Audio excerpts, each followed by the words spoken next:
All right, in the Black Finance family, what up, what up? This is Ron. I'm here for the Thursday, March 26th edition of In the Black Finance, and I'm gonna bring you the news here real quick, both business and finance. So let's jump into it. Number one, energy shock. So for me, Kim and I, we got our utility bill from February, which has been the March bill. And we were unpleasantly surprised to see that a normal bill, which is normally about $370, was $819.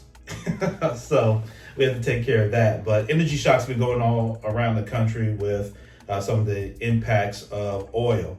And so it's feeding also inflation anxiety, which then inflation anxiety feeds then rate volatility. So energy has a widespread impact on families, small businesses, and lenders. And so people have to tighten up. Number two, one that you've seen in the news this week is airports, right? So airports are a mess as a result of the partial government shutdown. So partial government shutdown hit mid-February, has TSA staff working without pay, and is showing up in longer security lines at particularly some of the larger airports, especially. Higher call-out rates and resignations. Reuters is actually reporting that over 480 or more TSA officers have quit, and then some travelers are seeing multi-hour waits at checkpoints. So I'm gonna give you sort of two thoughts on this. One from a Main Street perspective, right? So if you're traveling right now, shutdown is basically is now like a hidden tax, right, on your time and on your wallet, right? Missed flights, extra hotel nights, maybe rebooking costs. So treat travel like a risk plan this week.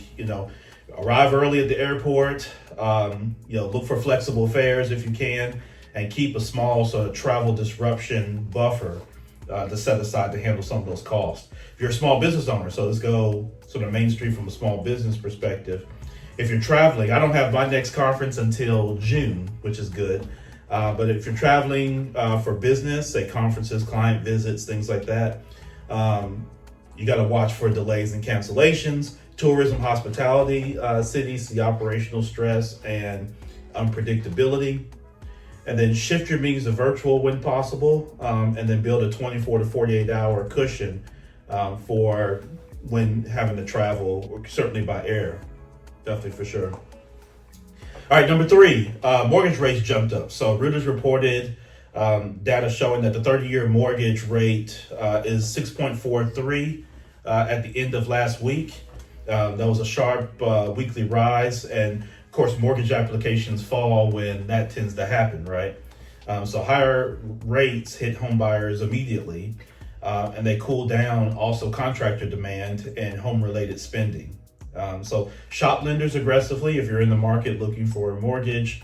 Ask about points versus no points, and then just lock in your pricing when you can, when it makes sense. All right, number four. So there's a verdict this week with Meta and Google. Of course, this is Instagram and YouTube. So a Los Angeles jury found Meta and Google, which again, Instagram and YouTube, found them liable for negligence tied to addictive platform design, harming younger users. And they were awarded $6 million in damages, 70% of that from Meta, 30% of that from Google. So other suits may be coming to follow. And so this is more than just sort of a gossip piece. This is, a potential reshaping of the product from a liability perspective in our new sort of algorithmic attention economy, right? That's what I call it. So the impact, and Kim and I have had this conversation with our girls all the time, and we put some of these sort of methods in place. But one of the things that you have to watch out for in the social media product is going to be stricter youth protections, right? So they're probably going to see some design changes, probably some warnings that pop up, more age controls. And so that's going to be, imperative on parents to be watching for that.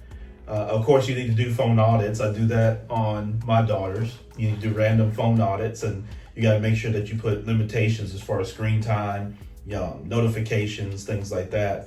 If you're in business, one of the things you have to watch out for with this is this could impact the algorithm in terms of engagement, right? And so as platforms change those engagement mechanics, organic reach and ad costs can shift and adjust, right? So you got to watch that. And then more regulation and litigation risk can affect big tech and even stock swings, right? So you got to watch for those things. So that's the news and finance update, business update for this week. Let's get back to the conversation in the room in the Black Finance.